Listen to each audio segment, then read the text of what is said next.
জনগণের প্রত্যাশা পূরণের লক্ষ্যে গণহত্যার বিচার, রাষ্ট্র সংস্কার ও স্বৈরাচার ফিরে আসার সকল পথ রুদ্ধ করার প্রত্যয় নিয়ে কাজ শুরু করেন। গঠিত হয় বিভিন্ন সংস্কার কমিশন। কমিশনগুলোর সুপারিশের ভিত্তিতে জাতীয় ঐক্যমত্য কমিশন 166টি প্রস্তাবের ভিত্তিতে রাজনৈতিক দলসমূহের সাথে আলোচনায় মিলিত হন। দীর্ঘ আলোচনার পর 84টি প্রস্তাব সিদ্ধান্ত আকারে গৃহীত হয়।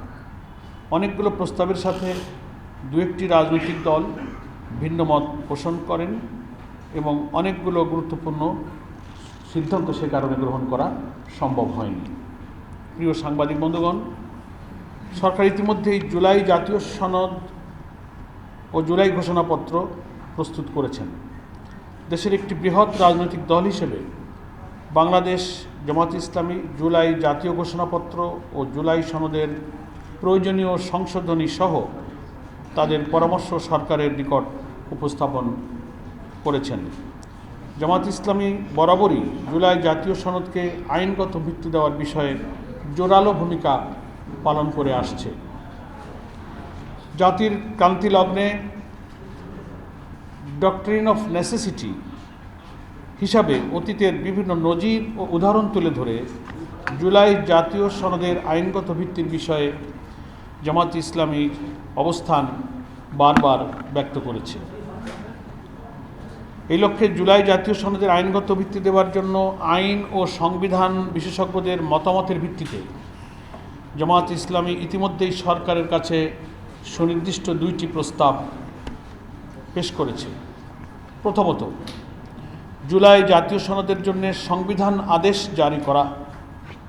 দ্বিতীয়ত, এই সনদের অধিকতর আইনি ভিত্তি দেওয়ার জন্য নির্বাচনের পূর্বেই গণভোট প্রদান করে জুলাই সনদ বাস্তবায়ন করা।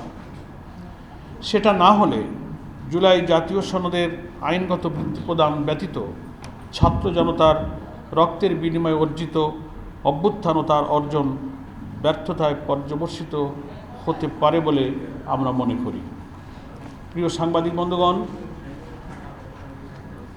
ইতিমধ্যেই জাতীয় সংসদের নির্বাচনের রোডম্যাপ নির্ধারণ করা হয়েছে। আমরা ঘোষিত রোডম্যাপ অনুযায়ী অবাধ, সুষ্ঠু, নিরপেক্ষ ও ভয়ভীতিমুক্ত গ্রহণযোগ্য নির্বাচনের লক্ষ্যে প্রয়োজনীয় পদক্ষেপ গ্রহণের আহ্বান জানিয়ে আসছি।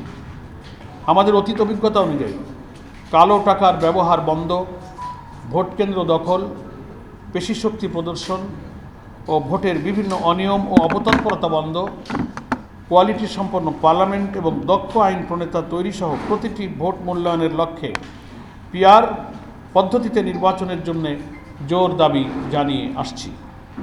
বাংলাদেশের অধিকাংশ রাজনৈতিক দল, বুদ্ধিজীবী, সাংবাদিক, কলামিস্ট, লেখক, গবেষক, শিক্ষাবিদ ও নানা শ্রেণী পেশার মানুষ পিআর পদ্ধতিতে নির্বাচনের দাবির সাথে একমত পোষণ করেছেন।